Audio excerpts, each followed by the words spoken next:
Henry Fleming, du petit paysan anonyme au soldat recouvert de gloire. À travers son destin, c'est la guerre de sécession qui se dessine.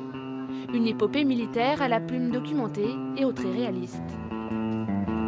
Heureusement, pour la guerre civile américaine, la photographie, ça existait déjà, donc on a plein de documents graphiques qu'on peut utiliser. Et aussi, il y a toute une tradition américaine de représenter les gens qui s'habillent avec des uniformes, qui passent une semaine à vivre comme à l'époque. Le soldat vient de remporter le Crayon d'or au Festival BD de Brignais. Utiliser la bulle pour replonger dans le bain du passé, source inépuisable d'aventures héroïques. Le réel a toujours bien plus d'imaginaire que toutes les fictions qu'on pourrait soi-même imaginer. Donc dans cet environnement qui est difficile à saisir, difficile à comprendre, on a besoin justement de comprendre un petit peu mieux le monde qui nous entoure. Et la bande dessinée est un langage populaire, facile à aborder, qui est accessible autant pour les jeunes que pour les plus vieux.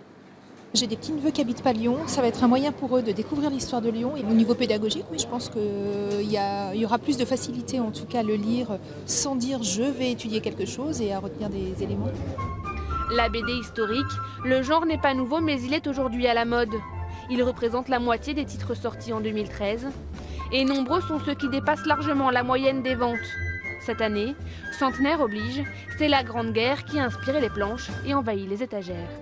Les gens ont besoin peut-être de revoir des périodes où ça allait pas très bien, comme un peu maintenant, et savoir qu'à un moment ou à un autre, on va s'en sortir. Les scénaristes utilisent beaucoup l'histoire, eux, pour pouvoir parler un peu de notre présent. Il y a un effet miroir entre les deux périodes qui est assez important. Autre tendance en vogue, l'Uchronie, s'inspirer du passé et réécrire son cours, quand l'époque devient fiction et l'histoire devient épique.